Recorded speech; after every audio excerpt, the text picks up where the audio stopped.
I want to talk about a biosecurity issue we have in Australia. I've met recently in my office with some commercial beekeepers from across the Northern Rivers and heard directly about the growing impact of varroa mite on their businesses and their ability to maintain the healthy colonies that are so important to them and their business.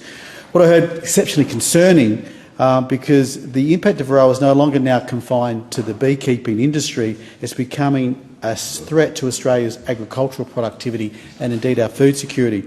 Beekeepers have invested heavily in approved treatments, they've changed their management practices and they've adapted their businesses to manage varroa. Yet many are still losing colonies despite the current advice that they're getting. Varroa has exposed weaknesses in our biosecurity system. This should prompt a serious examination of how our biosecurity system has performed. Biosecurity needs to work as a complete chain from prevention, early detection, rapid response and ongoing preparedness.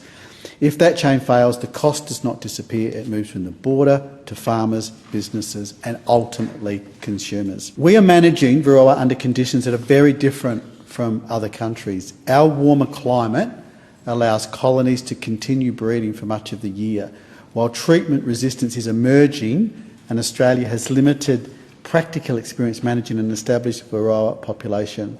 The industry believes the problem is moving faster than the regulatory response and the system needs to be capable of adopting to Australian conditions and to evidence emerging from the field. The national approach to varroa treatment and own use certification, the experience of commercial beekeepers, also highlights a second weakness in the current system.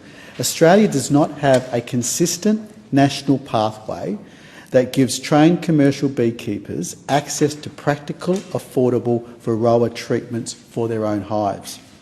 Beekeepers are managing an established pest under Australian conditions, yet treatment options, approvals and regulatory pathways can be complex, costly and slow to adapt to emerging evidence. The industry is not asking for deregulation or unrestricted chemical use. The experience for varroa demonstrates the need for a national bee biosecurity framework rather than a fragmented approach across jurisdictions and agencies. This includes considering a lawful, accredited, regulated, own-use pathway for specified organic varroa treatments supported by appropriate training, safeguards and Australian field trials. And Deputy Speaker, I'll just end by I can't stress enough the importance of this. What we're talking about here is the industry that provides pollination services to the whole of Australia's agricultural sector, whether it be fruit, vegetables and a whole lot of other food products. We need to do better than we currently are, or a lot of this could be called into question when these industries are asking for pollination services.